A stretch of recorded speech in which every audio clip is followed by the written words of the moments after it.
Next हम discuss करने वाले हैं फंक्शन एक्सप्रेशंस के कॉन्सेप्ट को। फंक्शन एक्सप्रेशंस फंक्शन को लिखने का एक दूसरा तरीका है। तो फंक्शन एक्सप्रेशन को लिखने का मतलब होता है कि हम एक फंक्शन तो डिफाइन कर रहे हैं पर हम उसे किसी वेरिएबल के अंदर स्टोर कर रहे हैं। जैसे लेट्स सपोज यहाँ पे हमने कोई कांस्टेंट वेरिएबल बनाया है जिसके अंदर हम इक्वल टू करके एक फंक्शन की वैल्यू स्टोर कर रहे हैं, और हम नोटिस करेंगे इस फंक्शन में हम सिर्फ कीवर्ड लिखते हैं और अपने आर्गुमेंट्स लिखते हैं और अपना काम लिखते हैं या रिटर्न स्टेटमेंट लिखते हैं।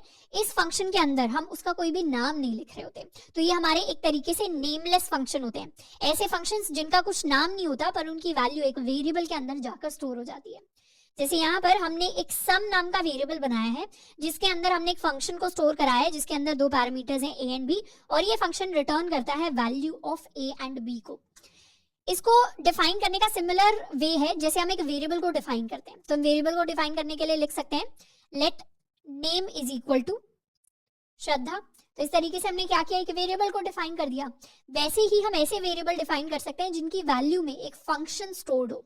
तो हम लिख सकते हैं let sum is equal to, हम लिखेंगे फंक्शन, फंक्शन के अंदर दो वेरिएबल्स a एंड b, और ये फंक्शन क्या करता है, ये फंक्शन रिटर्न करता है value of a plus b।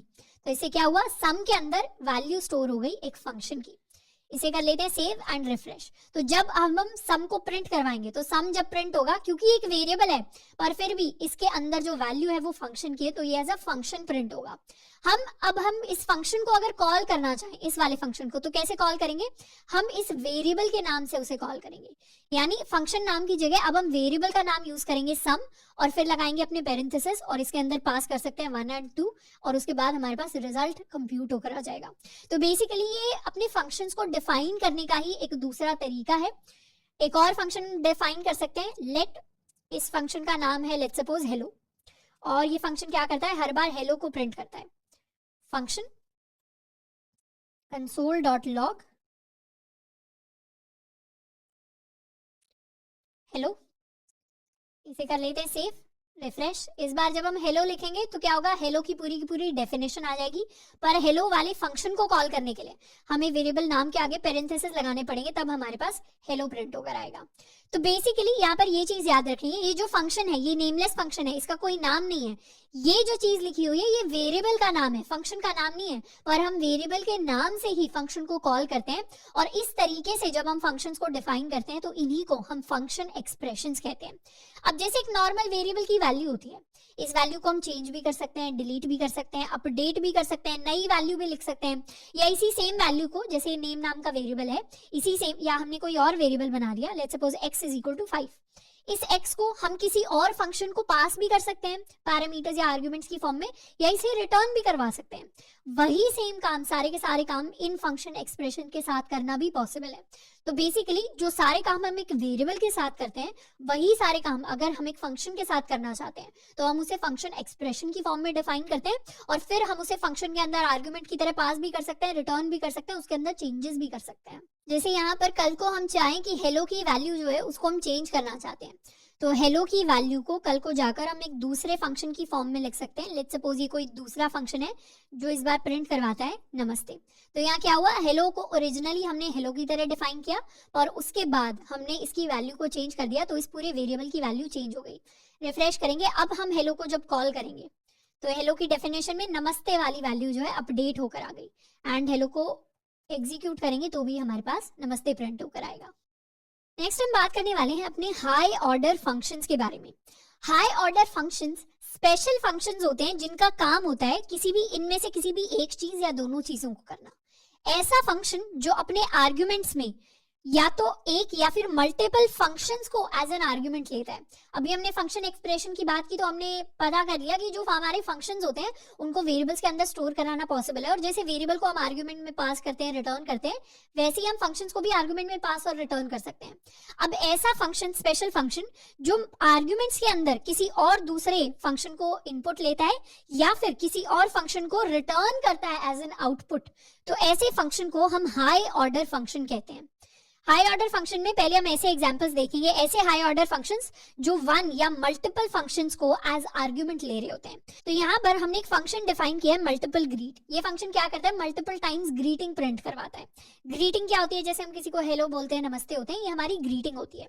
अब इस फंक्शन के अंदर एक तो हम अपना फंक्शन पास करेंगे और एक हम अपना क्या पास करेंगे, कोई भी वेरिएबल n पास करेंगे, और हमारा काम होगा इस फंक्शन के अंदर n टाइम्स मल्टीपल ग्रीटिंग्स को प्रिंट करवाना।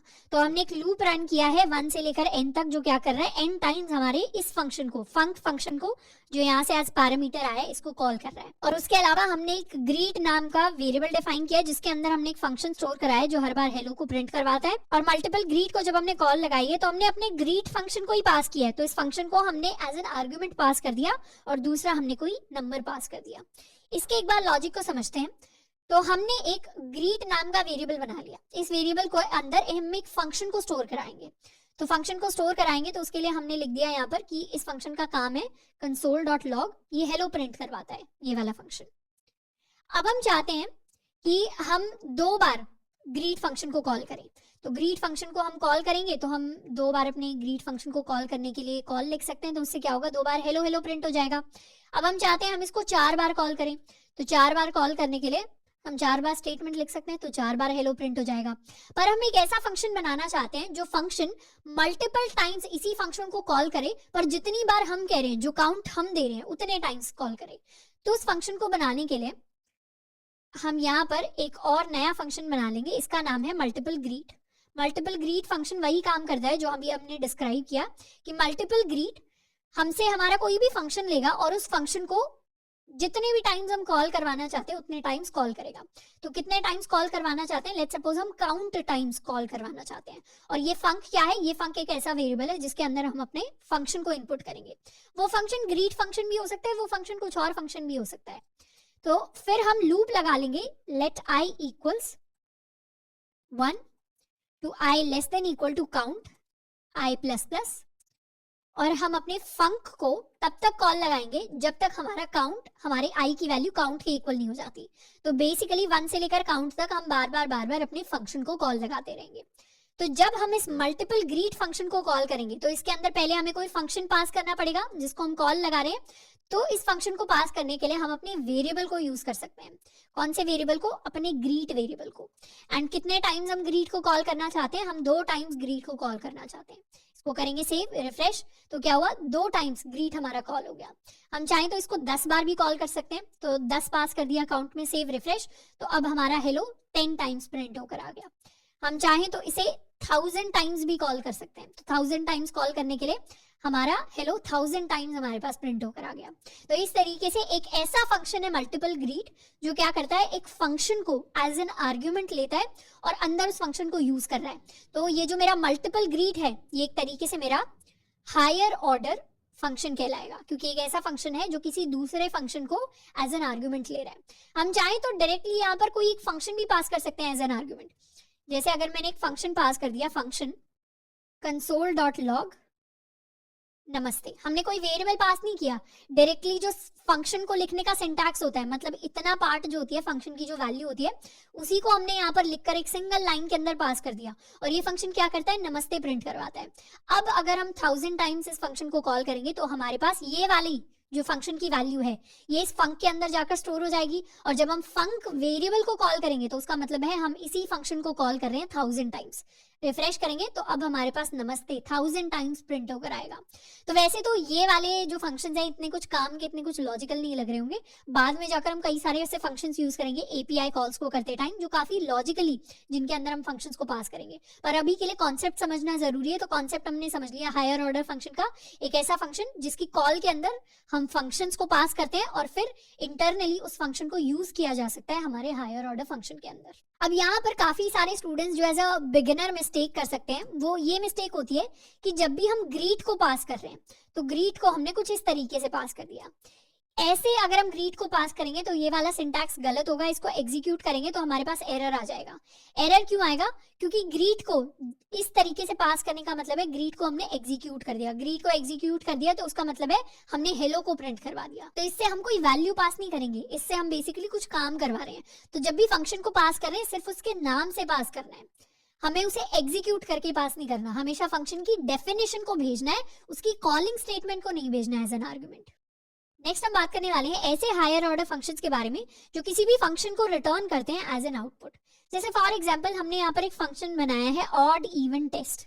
इसमें हम क्या कर सकते हैं, अपने कस्टम फंक्शंस को क्रिएट करने के लिए, इस फंक्शन को क्रिएट किया हमने, इसमें हम रिक्वेस्ट भेज सकते हैं कि मेरी रिक्वेस्ट है कि मुझे ऐसा फंक्शन चाहिए जो ऑड नंबर्स को डिटेक्ट कर सके, या मुझे ऐसा फंक्शन चाहिए जो मेरे इवन नंबर्स को डिटेक्ट कर सके। अभी मैंने ऐसा फंक्शन बनाया नहीं है, पर मेरे पास एक फंक्शन है, ये फैक्ट्री फंक्शन है। फैक्ट्री फंक्शन बेसिकली ऐसा फंक्शन है जो नए फंक्शंस को क्रिएट करता है, तो ये फैक्ट्री है फंक्शंस की। इसके अंदर मैं अपनी रिक्वेस्ट भेज सकती हूँ कि मुझे ऐसा फंक्शन बनाकर दो जो ऑड नंबर्स को डिटेक्ट कर पाए, या ऐसा फंक्शन बनाकर दो जो इवन नंबर्स को डिटेक्ट कर पाए। तो ये मेरा फैक्ट्री फंक्शन क्या करेगा, ये देखेगा, चेक करेगा, अगर request is equal to odd, तो उस केस में ऐसा फंक्शन रिटर्न कर रहा है जो ऑड नंबर्स के लिए ट्रू रिटर्न करेगा और इवन नंबर्स के लिए फॉल्स रिटर्न करेगा। तो इसने क्या रिटर्न किया, इसने एक फंक्शन रिटर्न किया जिसके अंदर एक पैरामीटर आ रहा है n, और उस फंक्शन की बेसिकली फंक्शन की पूरी डेफिनेशन इसने रिटर्न कर दी। और अगर रिक्वेस्ट में हमने इवन भेजा है तो ये रिटर्न करेगा एक ऐसा फंक्शन जो इवन नंबर्स के लिए ट्रू प्रिंट कराएगा, ऑड नंबर्स के लिए फॉल्स प्रिंट करवाएगा। तो ये फैक्ट्री फंक्शन पूरी की पूरी फंक्शन डेफिनेशन को ही रिटर्न कर रहा है बेस्ड ऑन कि हमने क्या रिक्वेस्ट इसको पास की है। तो इस फंक्शन को एक बार लिखकर देखते हैं। लेट्स सपोज हमारा एक ऑड फंक्शन कैसा दिखेगा। ऑड फंक्शन हमारा कुछ ऐसा दिखेगा कि हम एक फंक्शन बनाएंगे जिसके अंदर कोई भी पैरामीटर आएगा n, और ये फंक्शन क्या करेगा, इसे ऑड कह लेते हैं, एक वेरिएबल के अंदर स्टोर करा लेते हैं लेट ऑड। तो ये फंक्शन क्या करेगा, console.log ये प्रिंट करवाएगा not of n modulo 2 equal to 0। मतलब जो नंबर n से डिवाइड हो जाएगा वो हमारा इवन नंबर है, नहीं डिवाइड होगा कंप्लीटली तो वो ऑड नंबर है। तो ये फंक्शन उसका नॉट ले रहा है। मतलब ये फंक्शन अगर कोई भी इसके अंदर आर्गुमेंट में हम ऑड नंबर पास करेंगे तो उसके लिए हमें ट्रू रिटर्न करेगा, और इवन नंबर पास करेंगे तो फॉल्स रिटर्न करेगा। इसको टेस्ट भी कर लेते हैं, रिफ्रेश करेंगे। अगर हम पास करते हैं ऑड ऑफ 5 तो उसके लिए रिटर्न करेगा ट्रू, पर अगर हम पास करेंगे ऑड ऑफ 10 उसके लिए रिटर्न करेगा फॉल्स, अगर हम पास करेंगे ऑड ऑफ 11 उसके लिए रिटर्न करेगा ट्रू। तो ये बेसिकली ऐसा फंक्शन है जो ऑड नंबर्स को डिटेक्ट करता है। ऐसे ही हम एक और फंक्शन बना सकते हैं जो इवन नंबर्स को डिटेक्ट करता है। इसी को कॉपी कर लेते हैं और यहाँ पर ये नॉट हम हटा देंगे बेसिकली। तो n मॉड्यूलो 2 इक्वल टू 0 किसके लिए होगा, और इवन नंबर्स के लिए होगा। तो इवन नंबर्स के लिए ये फंक्शन मुझे ट्रू रिटर्न करके देगा, ऑड नंबर्स के लिए फॉल्स रिटर्न करके देगा। इसको भी टेस्ट कर लेते हैं। इवन ऑफ 2 जब किया तो ट्रू आया, और इवन ऑफ 5 जब किया तो हमारे पास फॉल्स आया। तो हमारे पास दो ऐसे फंक्शंस हैं और हमें पता है इवन नंबर का ऑड नंबर का फंक्शन कैसे लिखते हैं। तो ये तो हमने लिख दिया। अब हम क्या करने वाले हैं, हम एक और फंक्शन क्रिएट करेंगे जिसका नाम है ऑड और इवन टेस्ट, या इसको ऑड और इवन फैक्टरी हम बोल सकते हैं। तो ये फंक्शंस बनाने की एक फैक्टरी है जिसको हम क्रिएट कर रहे हैं। इस फंक्शन बनाने की फैक्टरी में हम रिक्वेस्ट लेते हैं अपने यूजर से। कोई भी रिक्वेस्ट हमारा यूजर सेंड कर सकता है। लेट्स सपोज हमारी जो रिक्वेस्ट की वैल्यू है, या तो उसके अंदर हम ऑड पास कर सकते हैं या फिर उसके अंदर हम इवन पास कर सकते हैं। अगर हमारे जो यूजर है उसने हमारी रिक्वेस्ट के अंदर हमें वैल्यू पास की ऑड, अगर रिक्वेस्ट की वैल्यू ऑड है तो उस केस में हम उसे ऑड वाला फंक्शन रिटर्न करेंगे। ऑड वाला फंक्शन रिटर्न करने के लिए हम सिंपली क्या कर सकते हैं, इसको यहाँ पर पेस्ट कर लेते हैं और हम रिटर्न कर देंगे यहाँ पर इस ऑड वेरिएबल की वैल्यू। ऑड वेरिएबल के अंदर क्या है, बेसिकली ये हमारा पूरा का पूरा फंक्शन डेफिनेशन स्टोर्ड है। या फिर अगर हमारे यूजर ने हमें रिक्वेस्ट में भेजा इवन, तो उस केस में हम क्या करेंगे, उस केस में हम अपने इवन वेरिएबल वाले फंक्शन को रिटर्न कर देंगे जो चेक करता है कि कौन सा नंबर इवन है या कौन सा नंबर इवन नहीं है। तो इसे यहाँ पर रिटर्न कर देते हैं, रिटर्न इवन। अब आई नो कि ये फंक्शन इतना ज्यादा सेंस नहीं बना रहा होगा, बट कॉन्सेप्ट को समझने के लिए जरूरी है। एंड लास्ट में एक और एल्स स्टेटमेंट लिख देते हैं। इन केस ऑड भी नहीं थी रिक्वेस्ट, इवन भी नहीं थी, उस केस में हम प्रिंट करवा सकते हैं रॉन्ग रिक्वेस्ट। इसको हम कह देते हैं रॉन्ग रिक्वेस्ट। तो ये बन गया मेरा ऑड और इवन फैक्टरी फंक्शन, जो फैक्टरी है बेसिकली फंक्शंस को क्रिएट करने की। ये रिक्वेस्ट लेता है इनपुट में। रिक्वेस्ट अगर ऑड है तो ये ऐसा फंक्शन रिटर्न करेगा जो ऑड नंबर्स को टेस्ट करता है, और इवन है तो ऐसा फंक्शन रिटर्न करेगा जो इवन नंबर्स को टेस्ट करता है। एंड लास्ट में अगर दोनों में से कोई भी रिक्वेस्ट नहीं है तो रॉन्ग रिक्वेस्ट हम प्रिंट करवा देंगे। तो हमारी रिक्वेस्ट की वैल्यू अभी ऑड है, या फिर इनफैक्ट या इसे ऐसा ही रख लेते हैं, रिफ्रेश करते हैं, अभी रिक्वेस्ट की वैल्यू चेक करें तो ये ऑड रिक्वेस्ट है। अब हम एक वेरिएबल बना सकते हैं let func is equal to, हम क्या करेंगे अपने ऑड इवन फैक्टरी फंक्शन को कॉल लगाएंगे और इसके अंदर हम अपनी रिक्वेस्ट को पास कर देंगे। जैसे ही हमने रिक्वेस्ट को पास किया और एंटर किया, अब ये जो फंक्शन है इसके अंदर हमारा ऑड फंक्शन आकर स्टोर हो गया। कैसे चेक कर सकते हैं? फंक वेरिएबल की वैल्यू प्रिंट करवाएंगे तो ये क्या है? ये हमारे ऑड फंक्शन की डेफिनेशन है। हम चाहें तो अब इस फंक्शन को रन भी कर सकते हैं। अगर 3 को टेस्ट करेंगे तो 3 के लिए ये फंक्शन मुझे प्रिंट करके देगा, क्योंकि 3 ऑड है तो इसके लिए प्रिंट करेगा ट्रू, और अगर 10 के लिए टेस्ट करेंगे तो इस बार प्रिंट करेगा फॉल्स। तो इस तरीके से हमने एक ऐसा फंक्शन क्रिएट कर लिया, डायरेक्टली नहीं क्रिएट किया, इनडायरेक्टली फैक्ट्री में से क्रिएट करवाया जो ऑड नंबर्स को टेस्ट करता है। वहीं पर हम कल को चाहें तो हमारी जो रिक्वेस्ट है उसकी वैल्यू को रीसेट कर सकते हैं टू इवन। अब रिक्वेस्ट की वैल्यू क्या हो गई? रीसेट हो गई। और अब हम दोबारा से एक और फंक्शन क्रिएट कर सकते हैं, और इस बार फंक्शन की जो वैल्यू है इसके अंदर हमारा इवन फंक्शन आकर स्टोर हो गया। इस बार हम फंक्शन ऑफ 3 लिखेंगे तो हमारे पास फॉल्स आएगा, और इस बार हम फंक्शन को ऑफ 10 लिखेंगे तो हमारे पास ट्रू आएगा।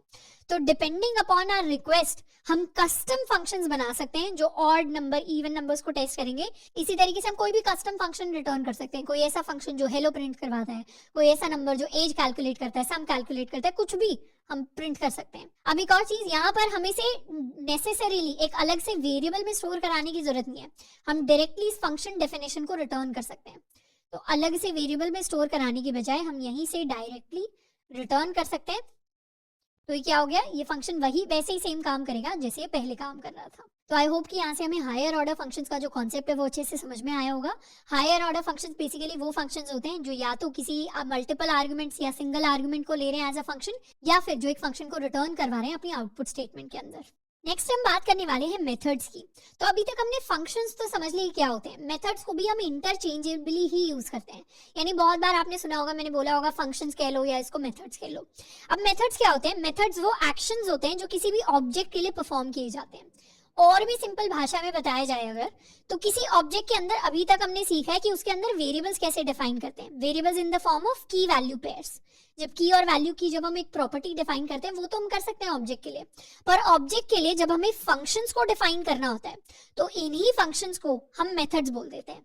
तो जो फंक्शंस ऑब्जेक्ट्स के अंदर डिफाइंड होते हैं उनको हम मेथड्स कहते हैं। अब जैसे हमने यहाँ पर एक कांस्टेंट ऑब्जेक्ट बनाई है कैलकुलेटर नाम से। हमने कैलकुलेटर की वैल्यू इक्वल टू और फिर कर्ली ब्रेसेस रखे।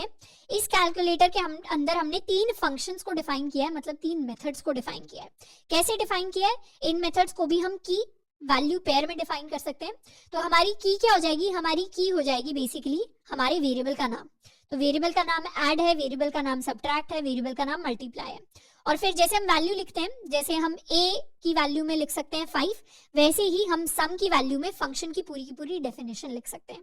तो यहाँ पे हमने एक फंक्शन बनाया है जो 2 आर्गुमेंट्स लेता है a b, और फिर हम रिटर्न कर सकते हैं a + b। तो इसी तरीके से हमने सब्ट्रैक्शन के लिए फंक्शन बनाया और हमने मल्टीप्लीकेशन के लिए फंक्शन बनाया। एक बार इस कैलकुलेटर ऑब्जेक्ट को लिख कर देखते हैं। हम क्या करेंगे? कॉन्स्टेंट ऑब्जेक्ट बनाएंगे कैलकुलेटर। कैलकुलेटर की वैल्यू अभी कुछ इस तरीके से। अब कैलकुलेटर के अंदर हमारे पास एक फंक्शन है ऐड, तो ये फंक्शन की की हो गई। Basically add is the key, and value क्या हो जाएगी? वैल्यू हो जाएगी फंक्शन जिसके अंदर a और b आ जाएंगे, एंड ये फंक्शन रिटर्न करवा रहा है a + b की वैल्यू को। उसी तरीके से यहाँ पर कॉमा से सेपरेट करके हम एक सब्ट्रैक्शन का फंक्शन बना सकते हैं और एक मल्टीप्लिकेशन का। तो यहाँ पे सब हो जाएगा इसका नाम, और ये रिटर्न करवाएगा a - b। इसका नाम मल्टीप्लिकेशन हो जाएगा, ये रिटर्न करवाएगा हमारे पास a × b। तो अब जब हम इस कैलकुलेटर ऑब्जेक्ट को कॉल करेंगे, तो जैसे कैलकुलेटर के अंदर लेट्स सपोज हमारे पास कोई नंबर है, num = 55, कॉमा से सेपरेट कर लेते हैं इसे। प्रॉपर्टी हम बनाने वाले हैं, तो वेरिएबल डिफाइन नहीं करना, ऑब्जेक्ट के लिए प्रॉपर्टी बनानी है num जिसकी वैल्यू है 55 के इक्वल। अब जब हम रिफ्रेश करेंगे, हम चाहें तो अपनी कैलकुलेटर ऑब्जेक्ट को पूरा का पूरा प्रिंट करवा सकते हैं। तो हमें पता चल रहा है कैलकुलेटर के अंदर हमारे पास एक तो num प्रॉपर्टी है, ये वाली प्रॉपर्टी, और ये हमारे 3 फंक्शंस हैं। फंक्शन जिसके अंदर 2 आर्गुमेंट है a b, फंक्शन जिसके अंदर 2 आर्गुमेंट है a b। हम चाहे तो फंक्शंस की डेफिनेशन को पूरा का पूरा एक्सपैंड कर सकते हैं, यहाँ पर भी एक्सपैंड कर सकते हैं इस तरीके से, वरना इस f से हमें पता चल रहा है कि ये ऐड, मल्टीप्लाई और सब्ट्रैक्ट हमारे फंक्शंस हैं। अब जब हमें कैलकुलेटर ऑब्जेक्ट के अंदर अगर नंबर को प्रिंट करना है तो हम डॉट ऑपरेटर से प्रिंट कर सकते हैं। हम लिख सकते हैं .num, तो हमारे पास हमारा नंबर प्रिंट होकर आ जाएगा। वैसे ही हम डॉट ऐड लिखकर अपने ऐड फंक्शन को प्रिंट करवा सकते हैं। तो हमारे पास ऐड फंक्शन की डेफिनेशन आ जाएगी। पर अगर हम इस ऐड फंक्शन को यूज करना चाहते हैं तो उसके लिए हमें पेरेंथेसिस लिखने पड़ेंगे। लेट्स सपोज मुझे 1 और 2 को ऐड करना है, तो ये फंक्शन मुझे 1 और 2 को ऐड करके दे देगा। तो कैलकुलेटर डॉट ऐड 5 और 6, तो उसके लिए हमारे पास सम आ जाएगा विच इज 11। ऐसे ही हम कैलकुलेटर डॉट सब्ट्रैक्ट कर सकते हैं 5 और 6, तो -1 आ जाएगा विच इज 5 - 6। और ऐसे ही हम मल्टीप्लाई भी कर सकते हैं, मल्टीप्लाई फंक्शन को कॉल कर सकते हैं 5 और 6, तो हमारे पास 5 × 6 आ जाएगा विच इज इक्वल टू 30। तो बेसिकली हमारी एक कैलकुलेटर ऑब्जेक्ट हो गई जिसके अंदर हमारे पास मल्टीपल फंक्शंस है। तो यहीं से हम रिलेट कर सकते हैं अपने मैथ ऑब्जेक्ट को। तो मैथ ऑब्जेक्ट क्या थी, मैथ ऑब्जेक्ट के अंदर अगर हम डॉट पाई की वैल्यू को करते थे तो उससे पाई प्रिंट हो जाता था। पर ऐसे ही मैथ के अंदर अगर हम रैंडम प्रिंट करवाएं तो मैथ के लिए मैथ हमारी ऑब्जेक्ट होती थी और उसके अंदर रैंडम हमारा फंक्शन होता था, तो फंक्शन की पूरी डेफिनेशन आ जाती थी। और इसको एग्जीक्यूट कराने के लिए हम सिंपली करली पैरेंथेसिस लगाते थे, तो उससे क्या होता था, ये फंक्शन एग्जीक्यूट होकर हमें कुछ आउटपुट रिटर्न करके दे देता था। कुछ वैसा ही काम हमारे ये वाले फंक्शन कर रहे हैं। तो इससे हमें पता चल रहा है मैथ ऑब्जेक्ट के अंदर रैंडम क्या था, रैंडम हमारे फंक्शन की थी एंड उसकी कुछ पैरामीटर्स, कुछ डेफिनेशन ऑलरेडी मैथ ऑब्जेक्ट के अंदर डिफाइन थी। अब यहाँ से एक और क्लैरिटी हमारे दिमाग में आनी चाहिए कि जावास्क्रिप्ट के अंदर अभी तक हमने एरेज और स्ट्रिंग्स के अंदर बहुत सारे फंक्शन सीखे। एरेज और स्ट्रिंग्स के अंदर आपने नोटिस किया हो हमने बहुत सारे मेथड्स को यूज किया है। तो ये जितने भी मेथड्स थे एरेज और स्ट्रिंग्स के अंदर, ये इसीलिए पॉसिबल हो पाते थे क्योंकि जावास्क्रिप्ट के जो एरेज और स्ट्रिंग्स होते हैं इंटरनली वो ऑब्जेक्ट्स ही होते हैं। जैसे अगर हम यहाँ पर किसी 1 2 3 नाम के एरे को प्रिंट करवाएं तो हम इस एरे का टाइप ऑफ जब प्रिंट करवाएंगे तो ये एक ऑब्जेक्ट निकल कर आएगा। तो इसीलिए जब किसी एरे के लिए हम डॉट पुश मेथड को यूज करते हैं, लेट्स सपोज हमें 4 को पुश करवाना है, तो ये बेसिकली एक ऑब्जेक्ट है जिसके हम डॉट पुश मेथड को यूज कर रहे हैं। तो इससे क्या होगा, हमारे एरे के अंदर चेंजेस आ जाएंगे।